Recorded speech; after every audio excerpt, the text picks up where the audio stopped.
सुप्रभात, नमस्कार, वंदन बच्चों। आज क्लास 11th का साइकोलॉजी का वेरी इम्पोर्टेंट मॉडल पेपर जो 2025 के लिए बहुत ही उपयोगी साबित होने वाला है। तो चलिए हम लोग समय को ना गवाते हुए स्टार्ट करते हैं और आप सभी वीडियो को अंत तक जरूर देखें। अधिगम से तात्पर्य होता है, यहाँ पर अधिगत लिखा हुआ है लेकिन यहाँ पर लर्निंग लिखा हुआ है, तो लर्निंग का मतलब होता है साइकोलॉजिकल लैंग्वेज में अधिगम। ठीक है, परंतु अधिगम से तात्पर्य होता है क्या? व्यवहार में परिवर्तन, संवेग में परिवर्तन, सूझबूझ में परिवर्तन या इनमें से कोई नहीं। तो अधिगम अर्थात लर्निंग, और लर्निंग का मतलब होता है सीखना। व्यवहार में जब परिवर्तन होता है तो उसे अधिगम कहा जाता है, लर्निंग कहा जाता है। तो क्वेश्चन 1 का ऑप्शन ए होगा। क्वेश्चन नंबर 2 में कान किस तरह का ग्राहक है? बाह्य ग्राहक, अंतः ग्राहक, मध्य ग्राहक या नोसो ग्राहक? तो ये सही ऑप्शन हो जाएगा आपका बाह्य ग्राहक है। कान जो है शरीर के बाहर होता है। चलिए क्वेश्चन नंबर हम लोग 3 में आते हैं। मोटर वाहनों के शोरगुल की तीव्रता का स्तर कितनी होती है? आपके बीच है 30 dB, 40 dB या 80 फिर 100। तो सही मान में आंसर हो जाता है मोटर वाहनों का जो शोरगुल की तीव्रता है वो 80 डेसिबल के बराबर होता है।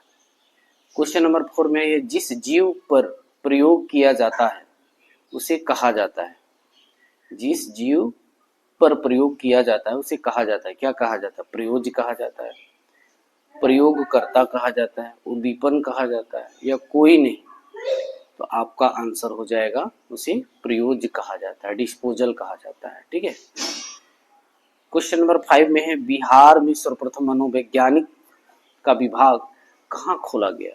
आपके बीच ऑप्शन है गया, पटना, दरभंगा या रांची। तो सही में आंसर हो जाएगा आपका पटना में जो है मनोविज्ञान का विभाग खोला गया। क्वेश्चन नंबर 6 में मनोविज्ञान का प्रथम प्रयोगशाला कहाँ खोला गया? ब्रिटेन में, लीपनिंग विश्वविद्यालय में, फ्रांस में या इनमें से कोई नहीं? तो ये जो है लीपनिंग विश्वविद्यालय में जो है साइकोलॉजिकल लाइब्रेरी खोला गया, या है ना। क्वेश्चन नंबर 7 में है व्यवहारवाद की स्थापना किसने किया? ये बहुत इंपॉर्टेंट क्वेश्चन है। टीचनर ने, फ्राइड ने, वाटसन ने या युंग ने? तो आपका आंसर हो जाएगा फ्राइड के द्वारा जो है व्यवहारवाद का जो है स्थापना किया गया। क्वेश्चन नंबर 8 में है यदि कोई व्यक्ति अपने अंदर के व्यवहारों या अनुभूतियों का निरीक्षण स्वयं करता है तो उसे कहते हैं, क्या कहते हैं? प्रेक्षण विधि, अंतः निरीक्षण विधि या सी में है प्रयोगात्मक विधि, डी कोई नहीं? तो आपका आंसर हो जाएगा अंतर निरीक्षण विधि। जब कोई व्यक्ति अपने अंदर के व्यवहार को जो है अनुभूति महसूस करता है, निरीक्षण करता है, तो उसे अंतः निरीक्षण विधि कहते हैं। क्वेश्चन नंबर 9 में है कि संवेग का कारण हाइपोथैलेमस है। इस सिद्धांत को किसने बताया? जेम्स लॉजे, कैनन वार्ड, वुंट या वाटसन के द्वारा? तो ये आपका आंसर हो जाएगा कैनन वार्ड के द्वारा जो है कहा गया था। क्वेश्चन नंबर 10 में हाइपोथैलेमस का स्थान कहाँ होता है? छोटी आंत में, किडनी में, केंद्रीय तंत्रिका तंत्र में या इनमें से कोई नहीं? तो आंसर हो जाएगा केंद्रीय तंत्रिका तंत्र के अंदर जो है हाइपोथैलेमस होता है। क्वेश्चन नंबर 11 में है कि रस्सी को देखकर सांप समझना इसे कहते हैं। बहुत इंपॉर्टेंट क्वेश्चन है बच्चों। ये जो है रस्सी को देखकर सांप समझना इसे कहते हैं, क्या कहते हैं? प्रत्यक्षण, भ्रम या व्रियम या कोई नहीं?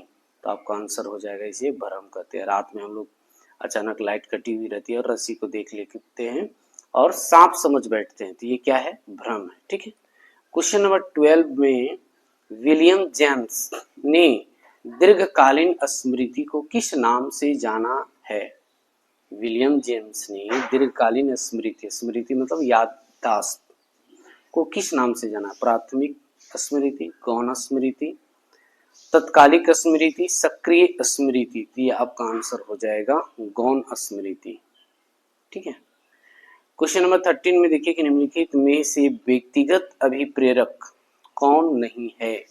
आकांक्षा स्तर, अभिरुचि, जीवन लक्ष्य, आक्रमणशीलता। तो ये जो है व्यक्तिगत अभिप्रेरक जो है वो क्या है? इनमें से नहीं है, तो आक्रमणशीलता है। ये आपका ऑप्शन डी हो जाएगा। क्वेश्चन एक्चुअली कह क्या रहा था? क्वेश्चन कह रहा था कि निम्नलिखित में से व्यक्तिगत अभिप्रेरक पर्सनल मोटिव कौन नहीं है? ठीक है ना। तो इसका सही आंसर होगा आक्रमणशीलता। ठीक है। चलिए क्वेश्चन नंबर 14 में है प्रेम और आनंद किस प्रकार का संवेग है? धनात्मक संवेग है, ऋणात्मक संवेग है, अभिप्रेरक है, इनमें से कोई नहीं। तो आपका आंसर हो जाएगा धनात्मक संवेग है। ठीक है। Positive feel, positive emotion. 15 question है सीखने की क्लासिकी अनुबंधन में प्राणी को पुनर्बलन अर्थात भोजन कब दिया जाता है? पहले, बाद में, कभी भी या कभी नहीं। तो आपका आंसर हो जाएगा पहले दिया जाता है। ठीक है। तो ऑप्शन हो जाएगा ए। क्वेश्चन नंबर 16 में देखिए इविंगहाउस के अनुसार स्मृति का स्वरूप क्या होता है? अर्थात स्मृति जो होता है बच्चों, जो हम पढ़ते हैं और याद होता है, ठीक है ना। तो ये पुनरुत्पाद दोनों ही, या रचनात्मक, या कोई नहीं। तो यहाँ पर जो हो जाएगा 16 का, ये हो जाएगा पुनरुत्पाद। स्मृति जो है ये पुनरुत्पाद है। ठीक है, रिप्रोडक्टिव है। अब यहाँ पर जो है मैस्लो के आवश्यकता पदानुक्रम मॉडल में आत्मसिद्धि की आवश्यकता को कहाँ रखा गया है? मैस्लो के आवश्यकता पदानुक्रम मॉडल में आत्मसिद्धि की आवश्यकता को कहाँ रखा गया है? सबसे नीचे, सबसे ऊपर, बीच में, या कहीं भी नहीं। तो आपका आंसर हो जाएगा सबसे ऊपर। ठीक है। अब आ जाइए दूसरे के संवेगों को समझते हुए उसके प्रति संवेदनशीलता दिखलाना एक उदाहरण है। ऑप्शन ए संवेगिक बुद्धि का, बुद्धि उपलब्धि का, उचित आनंद अभिव्यक्त, या इनमें से कोई नहीं। ये आंसर हो जाएगा संवेगिक बुद्धि का। ठीक है। यहाँ कहता है कि दूसरे संवेगों को समझते हुए उसके प्रति संवेदनशीलता दिखाना। ठीक है, क्या कहलाएगा वो? सांवेगिक बुद्धि कहलाएगा। ये बहुत इंपॉर्टेंट क्वेश्चन है साइकोलॉजी के दृष्टिकोण से। माता पिता एवं पूर्वजों से मिलने वाले शील गुणों का संचय कहाँ होता है? आरएनए में, डीएनए में, दोनों में, या किसी में नहीं। तो आंसर हो जाएगा डीएनए में। ठीक है। जो हमें पूर्वजों द्वारा जो है शील गुण मिलता है या प्राप्त होता है वो कहाँ रहता है? तो डीएनए में। इसलिए डीएनए टेस्ट करवाया जाता है। और एक चार्ल्स डार्विन के अनुसार क्रम विकास में जो तत्वों की सूची में होती है उनकी निम्नांकित में से किसे शामिल नहीं किया जाता है? भिन्नता, वंशागति, चयन, या अंतरक्रिया। तो आपका आंसर जो होगा वो अंतरक्रिया होगा।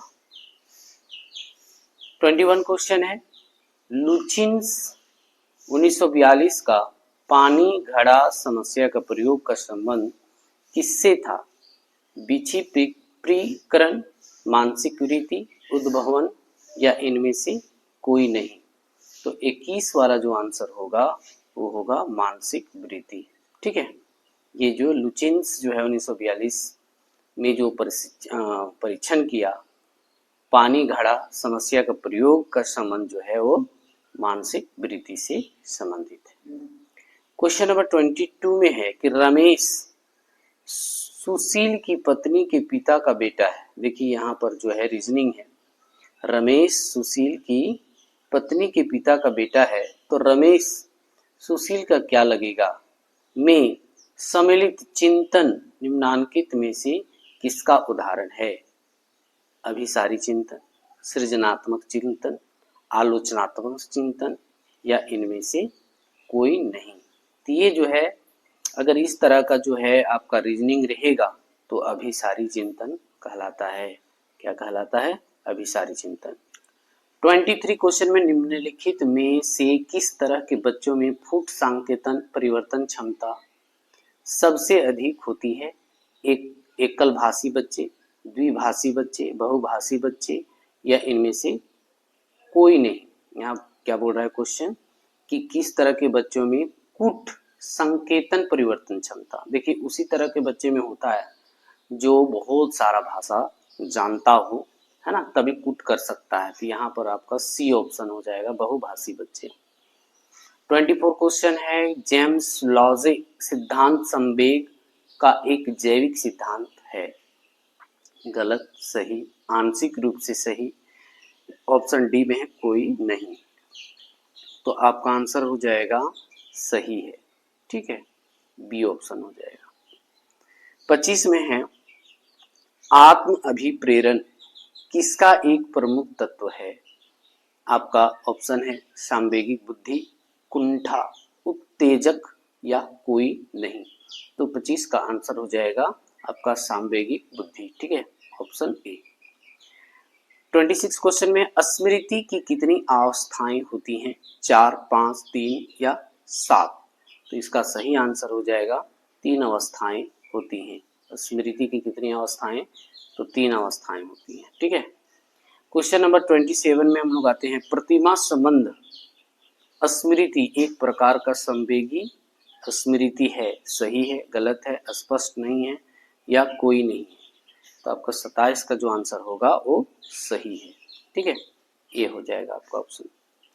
28 में है कि टाइप एस अनुबंधन कहा जाता है।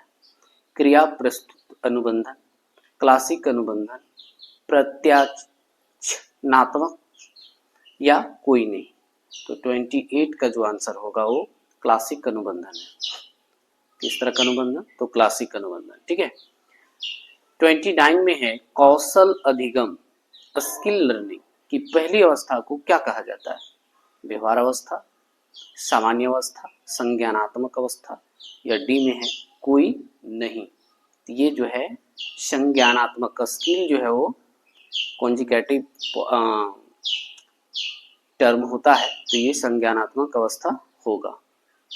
30 में है, परिवर्त्य अनुपात अनुसूची में अनुक्रिया दर काफी कम होती है। सही है, गलत है, स्पष्ट है, स्पष्ट नहीं है, या कोई नहीं है।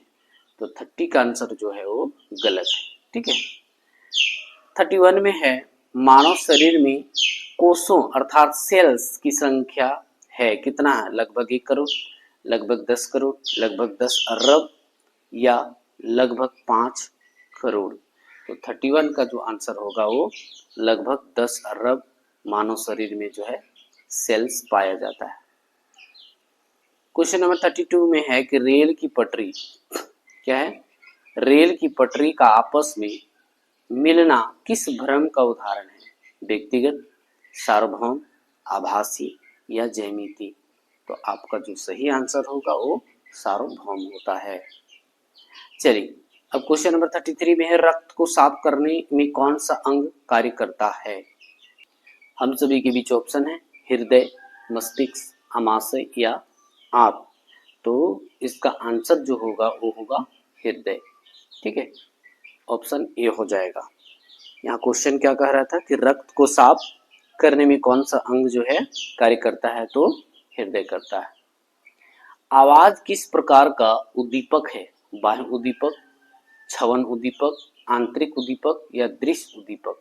तो 34 का जो आंसर होगा वो होगा बी, छवन उद्दीपक। 35 में है कि 800 तरंगधैर्य से सामान्यतः किस तरह के रंग का ज्ञान होता है? 800 तरंगधैर्य से सामान्यतः किस तरह के रंग का ज्ञान होता है? नीला, पीला, लाल, बैंगनी। तो ये जो आपका सही आंसर होगा वो लाल होगा, ठीक है। 800 तरंगधैर्य से लाल रंग का ज्ञान अनुभूति होती है। 36 में जब गाल को छूने पर शिशु उसी दिशा में सिर को घुमाता है तो इस प्रतिवर्त को कहा जाता है रूटिंग प्रतिवर्त, कनिका प्रतिवर्त, मोरो प्रतिवर्त या बेबिंस्की प्रतिवर्त। तो ये जो आपका आंसर होगा वो है रूटिंग प्रतिवर्त। ठीक है, ऑप्शन ए हो जाएगा। 37 में है कि व्यवहारवादियों के अनुरूप मनोविज्ञान का सबसे प्रमुख विधि कौन है? प्रयोग विधि, प्रेक्षण विधि, अंत निरीक्षण विधि या कोई नहीं।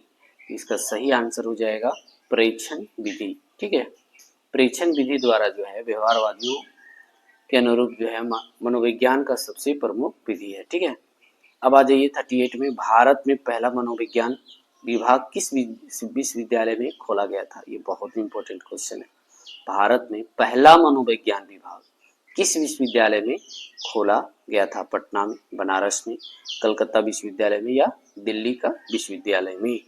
तो ये आंसर हो जाएगा कलकत्ता विश्वविद्यालय में जो है सबसे पहले जो है मनोविज्ञान विभाग खोला गया। 38 में है वुंट एंड टिचनर मनोविज्ञान का किसका विज्ञान कहा है? अचेतना का, चेतना का, आत्म का या व्यवहार का? तो ये आंसर हो जाएगा चेतना का विज्ञान। मनोविज्ञान यानी साइकोलॉजी जो है वो चेतना का विज्ञान है। और लास्ट क्वेश्चन जो है आप सभी के बीच है, जिस चर में प्रयोगकर्ता जोड़ तोड़ करता है उसे क्या कहा जाता है? स्वतंत्र चर, नियंत्रित चर, आश्रित चर या कोई नहीं? तो ये जो आंसर हो जाएगा वो आपका स्वतंत्र चर होगा। ठीक है, धन्यवाद बच्चों। आप लोग जो बच्चे साइकोलॉजी रखे हैं वो ध्यानपूर्वक देखें और एग्जाम से पहले देख करके जाएं ताकि जो है आपका एग्जाम अच्छा जाए। धन्यवाद।